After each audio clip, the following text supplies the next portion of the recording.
why blind buying is way better for me than the alternatives. Keep watching.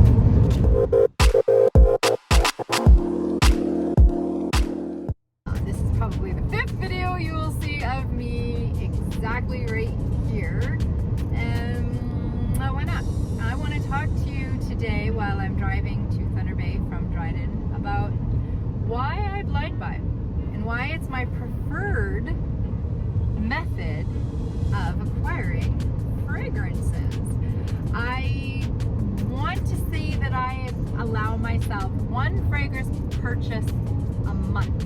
One fragrance purchase a month, because I'm just new and I'm just starting out and I don't really know what I like and what I don't like, and so I want to try a little bit of everything. And so I'm constantly on YouTube and I'm constantly on Instagram trying to pick out things that I think that I might like. And it's interesting, leave me a comment below if this is the case for you too, but I'm finding that notes that I love IRL are notes that in perfumery I don't necessarily love. I'm just now finding out that fruit is not my cup of tea. I'm finding out that I don't enjoy fruit notes in scent. I already know that white florals are very much a no-no for me, especially jasmine and tuberose. And so I'm growing and learning and trying to figure out what I would like. Trying to pick out notes, trying to do it all with you. Growing and learning, as my friend Marcials blends fragrances as Marcials. I blind buy now for a different reason than I did before. Of course, I would go into the store, Shoppers Drug Mart, or Sephora. I'm on my way to a town that has a Sephora. And I would sniff them, and I was never really impressed with anything that I ever smelled. But there were some that I disliked less than others, and those are the ones that I would buy. And by, I would learn different things about my preferences. And so when the situation about which we shall not speak arrived, they stopped letting you smell stuff at Shoppers Drug Mart, or anywhere else for that matter. And so blind buying became the thing. And by that time I had started my channel, and I had a community of people who would tell me things and show me a whole new world of perfumes that I wanted, and it all sounds amazing. That's the thing, when you hear something about a perfume, it sounds amazing. So I started blind buying, and here's what happened. MargieLouise has a wonderful video. I've mentioned it before, I'm going to mention it again. She talks about what her perfumes have taught her. She talks about 5 bottles and what she learned from them. And to me, blind buying is the way to go, and I'll tell you why. For me, I do not suggest that you go out and blind buy stuff, because we're all different. I need so much more, I'm slow to warm up, I need so much more time than other people to formulate an opinion. So for me, sampling is it just doesn't work. Today I'm filming several other videos, and I have on me samples that Collett sent me. I love you so much, thank you so much.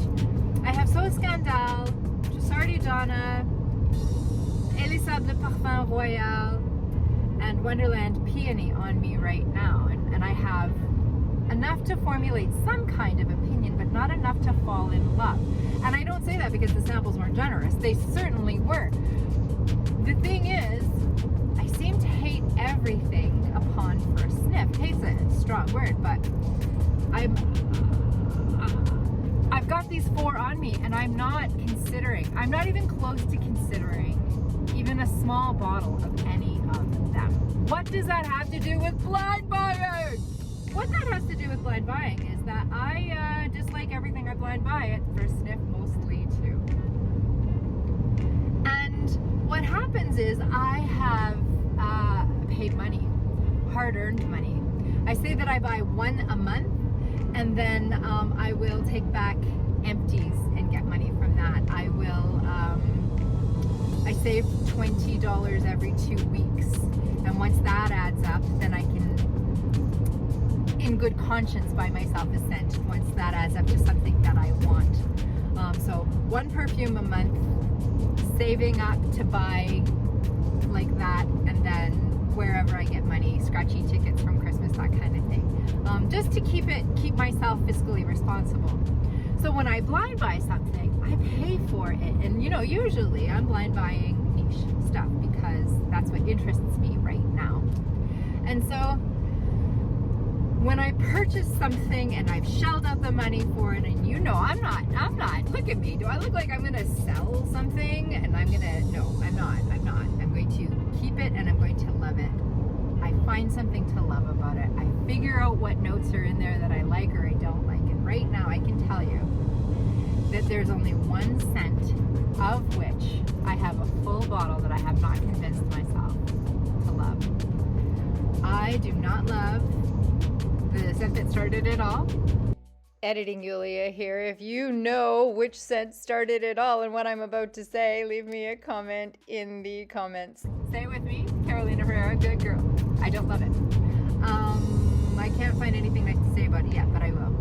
So why I blind buy is because every time I do that, I am forced by the cheap miser core that's covered with this friendly, crunchy coating.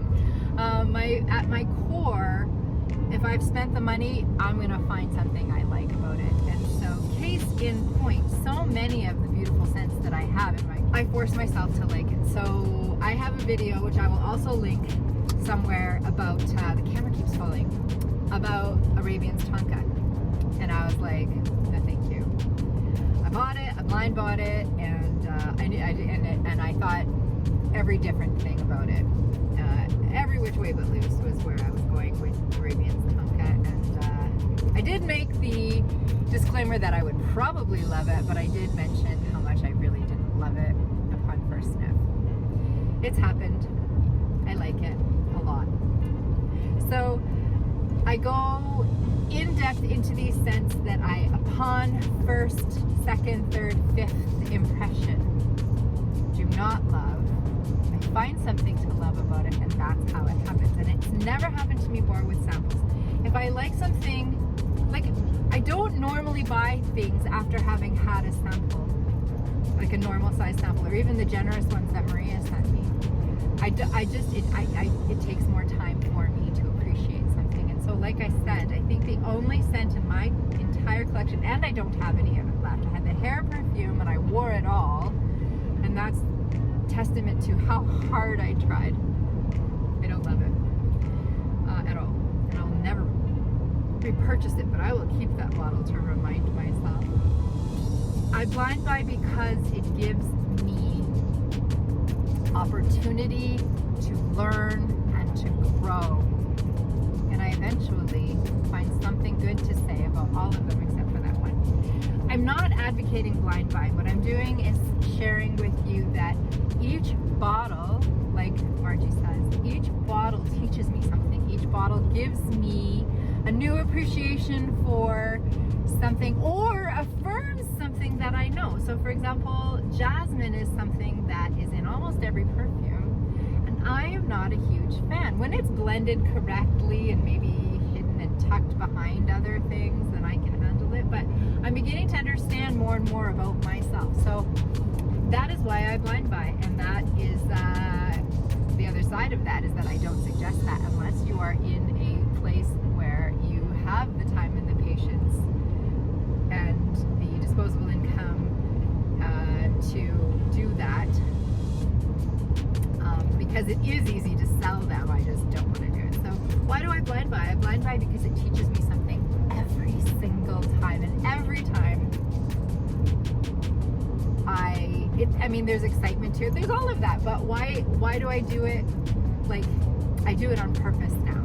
I don't have to blind buy stuff necessarily, because I have the time and the money to buy samples. You know, I can go on those places that sell the samples and I can do that. But if I do that, I'll just never learn more than just those samples, and then I will dismiss them. So that's why I blind buy. Do you blind buy?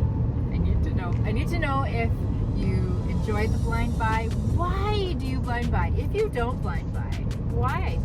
Why don't you? What is your thought on this whole matter? Because I don't want to fall into haul, declutter, haul, declutter. That is not what I am about. So I don't do hauls and I don't do declutters. Find a way to love the thing or to let it be a lesson learned, and I'll give the one, if I find that I haven't appreciated it by the time somebody says, oh, I really like that, and I can give it to them, I'll give it to them. But I'm not into, and I don't think there's anything wrong with the haul and the declutter cycle. That is the way of it. It's just not my way of it. So there you go, ladies and gentlemen, Scent Siblings, Scent Brothers, Scent Sisters, and non-binary Scent Siblings. That's why I